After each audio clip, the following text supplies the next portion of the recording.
There's a specific window of when the backstroke catch occurs. In this video, I'm going to highlight when that is.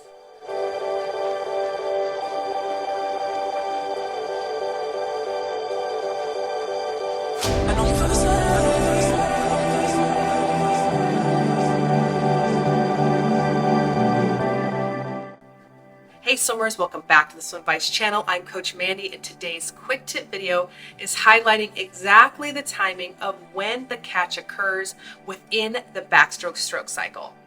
Now before I get started, if you are new to the channel or you've been watching my content, be sure to hit the subscribe button below. That way you stay notified for new and exciting content weekly, and you show your support for the channel. All right, let's get into the details of when the catch occurs.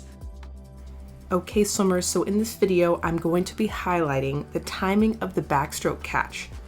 So I will show you various perspectives of when the catch occurs and at which point within the stroke cycle. Also within this video, I will show you what happens when the entry is incorrect and how it can lead to actually losing the catch. So if you're watching this video and you're working on the backstroke catch, you also want to think about other points of the stroke that can directly affect the catch, whether you are able to actually execute it or lose it entirely. The backstroke catch happens at such a quick moment that in order to time it correctly, you have to know exactly when it actually initiates. So in this perspective here from the side view is right before the catch occurs. You have a full extension of your low side arm when you are rotated. Right after this step happens, you then form the catch about mid-cycle. So in this freeze frame, I'm actually forming the catch from my left arm, while at the same time, my right arm is releasing right past my head. And so that's when the timing of the catch occurs within the stroke cycle. Once you press back, there's a full release of that left arm and hand, which then releases out of the water and becomes the high side arm. So when practicing the catch, you want to fully press back all the way to a full release and let the palm just completely release down, and then that initiates the rotation to the next stroke. Here's from another view just to see the other arm or the other catch, and I will slow it down as well so you can see the timing of when the catch occurs. So again, it happens around mid-cycle. The arms are coupled, which is different than freestyle, and that's why it is timed right at the midpoint.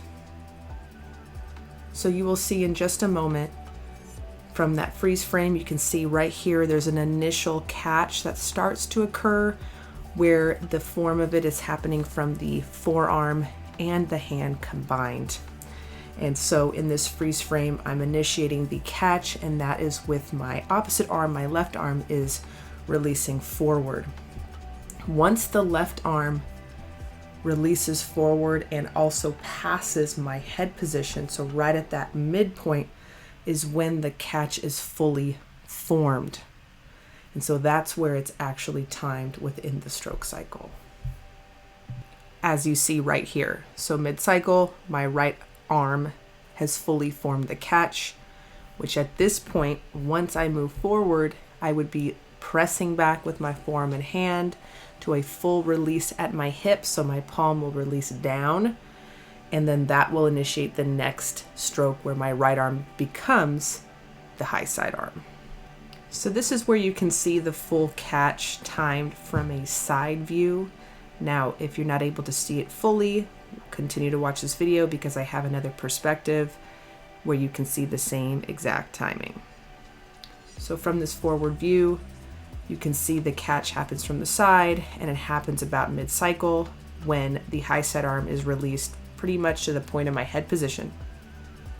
So you can see right here that the right arm is fully formed into a catch from the forearm and hand, and that's exactly when my left arm, as you can see, my left shoulder is now releasing and almost going past my head position. So that's the midpoint of when the catch occurs and fully presses and releases.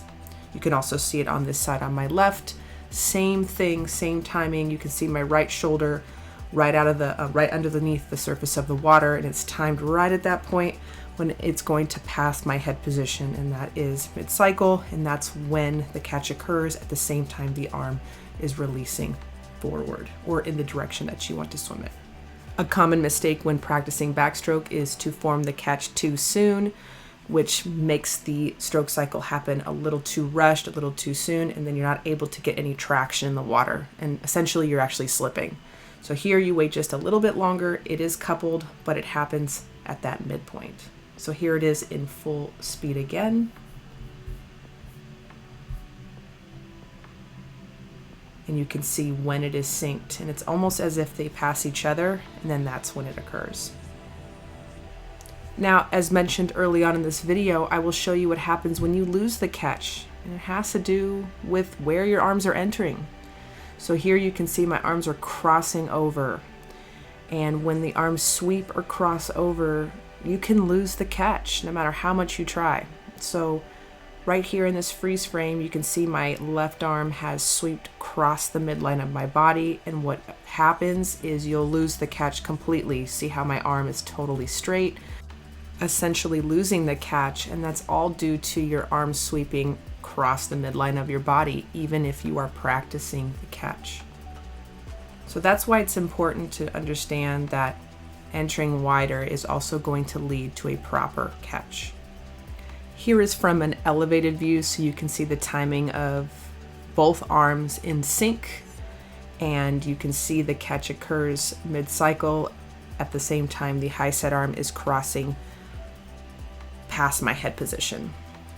So as I reposition here, and you see again that the catch will happen right at the shoulder line, or as it's passing right about here. So you can see my left arm is passing my head position at the same time I have anchored my right arm into the catch, ready to press back or press towards my feet.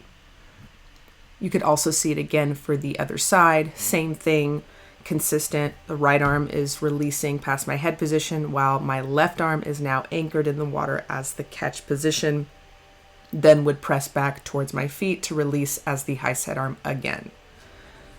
And that's how the arms are synced together, and how or when the catch is anchored and positioned to move past the water. So timing is really critical on when to actually execute the catch properly. Okay, swimmers, if you're working on backstroke, be sure to let me know in the comments below. And if you're serious about it taking your backstroke up to a new level, or you're learning it from the foundation up, hit the pinned comments below and join my SwimVice program today. Not only will you have access to my backstroke course, but also freestyle, turns, speed, and so much more. You can also go to swimvice.com for more resources to help with your swim training. All right, swimmers, enjoy your practice, and I will see you all next week.